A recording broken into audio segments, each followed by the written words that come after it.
તો દેવભૂમિ દ્વારકા તથા સોમનાથ સહિતના જિલ્લાઓમાં ગેરકાયદેસર દબાણો દૂર કરવાની કાર્યવાહી બાદ પોરબંદર જિલ્લામાં પણ દબાણ હટાવો કામગીરી શરૂ કરવામાં આવી છે।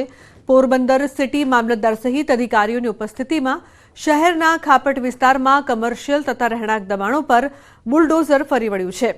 5 કરોડથી વધુની કિંમતની 4925 ચોરસ મીટર જમીન પરના ગેરકાયદેસર દબાણો દૂર કરવામાં આવ્યા છે। આગામી સમયમાં પણ ગેરકાયદેસર જે પણ દબાણો છે તેને દૂર કરવાની કામગીરી તંત્ર દ્વારા કરવામાં આવશે તેમ મામલતદારે જણાવ્યું હતું। 34 દબાણદારોને નોટિસ આપી અંદાજે 4925 ચોરસ સ્ક્વેર મીટર જમીનનું દબાણ ખુલ્લું કરવામાં આવે છે અને આની કિંમત અંદાજિત 5 કરોડ 11 લાખ જે થાય છે તે ડિમોલેશનની કાર્યવાહી ચાલુ છે।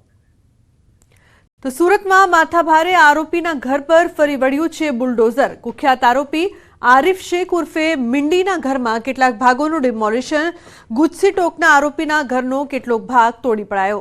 બે ઘર વચ્ચે બનાવેલા રોપનું ડિમોલિશન એસએમસીએ પોલીસ બંદોબસ્ત સાથે કરી ડિમોલિશનની કાર્યવાહી।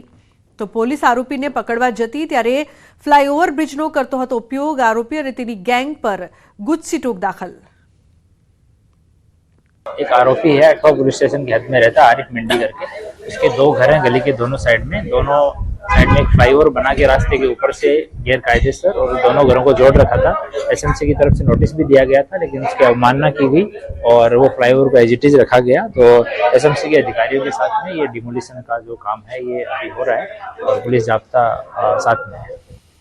तो एसएमसीए पोलीस बंदोबस्त સાથે કાર્યવાહી કરી છે। સુરતના દ્રશ્યો અહીં સામે આવી રહ્યા છે। આરોપી અને તેની ગેંગ પર ગુજસી ટોક દાખલ છે ત્યારે પોલીસ દ્વારા વધુ કાર્યવાહીમાં માથાભારે આરોપીના ઘર પર ફરી વળ્યું છે બુલડોઝર। અત્યારે અલગ અલગ દ્રશ્યો સામે આવી રહ્યા છે। કુખ્યાત આરોપી આરિફ મિંડીના ઘર પર કાર્યવાહી કરવામાં આવી છે। આરોપીના ઘરનો કેટલોક ભાગ છે તે તોડી પડાયો છે।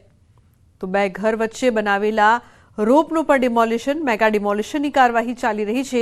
દ્વારકા, પોરબંદર અને સુરતથી અલગ અલગ દ્રશ્યો સામે આવી રહ્યા છે જ્યાં તંત્ર દ્વારા કામગીરી ફરી એકવાર શરૂ। ડિમોલિશન દ્વારકામાં તો બીજી તરફ 5 કરોડ જેટલી જમીન છે ત્યાં ગેરકાયદેસર દબાણમાં પોરબંદરમાં પણ કાર્યવાહી કરવામાં આવી। તો સુરતમાં આરોપીના ઘર પર ફરી વળ્યું છે બુલડોઝર।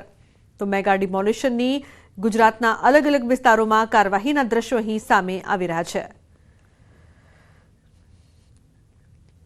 तो गुजरातवासीओने ठंडीथी मळशे राहत। ठंडीने लईने हवामान विभागनी आगाही। आगामी 7 दिवस वातावरण सूकું રહેશે। उत्तर उत्तर पूर्वना पवन फूंकाई रह्या छे। लघुत्तम तापमान 2 થી 3 डिग्री वधी जशे।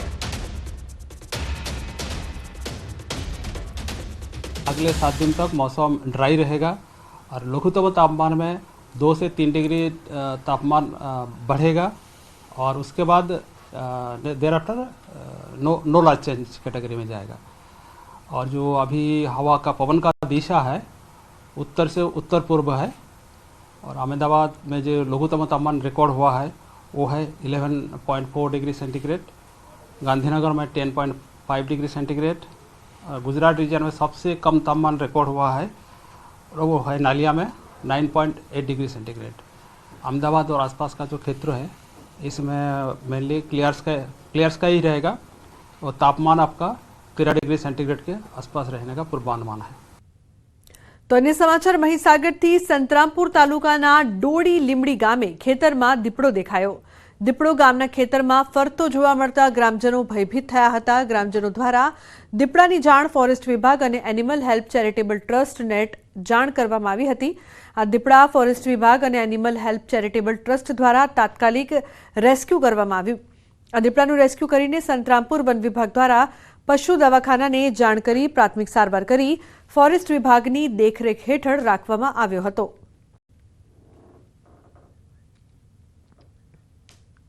તો ભાવનગરમાં રસ્તાની અધૂરી કામગીરી સામે શહેરીજનોમાં રોષ જોવા મળી રહ્યો છે।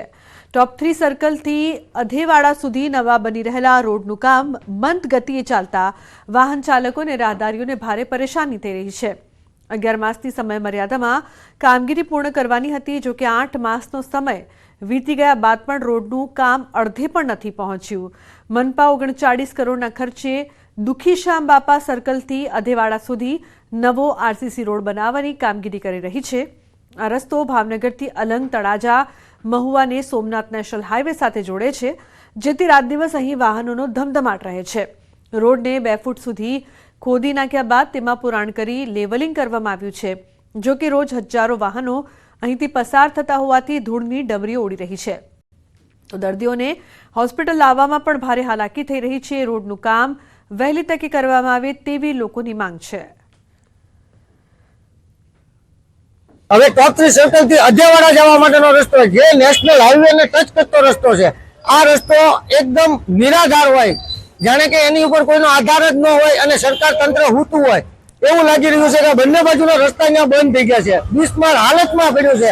ત્યાં હોસ્પિટલો છે, ત્યાં સ્કૂલો છે, ત્યાં માણસોની લોકોની આ તાલુકા જે તળાજા તાલુકા, ઘોઘા, મહુવા અને બધા માટેનો મેઇન રસ્તો છે. 2 વ્હીલ ને 4 વ્હીલ ના વાહનોની વાત એક બાજુ રહી, પણ સામાન્ય માણસ અહીંયાથી પસાર થવું પડતું હોય તો પણ આપણે કહી શકીએ કે નેવાના પાણી મોભે ચડે એવી ત્યાં પરિસ્થિતિ થઈ છે. તંત્રના અનેક વખત રજૂઆતો સ્થાનિક લોકોએ કરી છે. અમારે ત્યાં નવી કોર્ટ બને છે, અવારનવાર જવાનું થાય છે, મિત્રો રહે છે, પરંતુ તંત્રના ધ્યાને આ વાત કેમ પહોંચતી નથી? શું ત્યાં કોઈ નાના મોટા અકસ્માત થાય એની તંત્ર રાહ જોઈને બેઠું છે? તંત્રના કોઈક અધિકારી જો ત્યાંથી જોયા તો એને ખબર પડે કે હોસ્પિટલ લાવવા 108 કેવી રીતે આવે છે. અને હાલમાં બાળકોની સ્કૂલોની બસ નથી ચાલી શકતી, ઘણી બસો તો જ્યાં ખૂચી જાય ને બાળકોના જીવ પણ જોખમમાં મૂકે છે.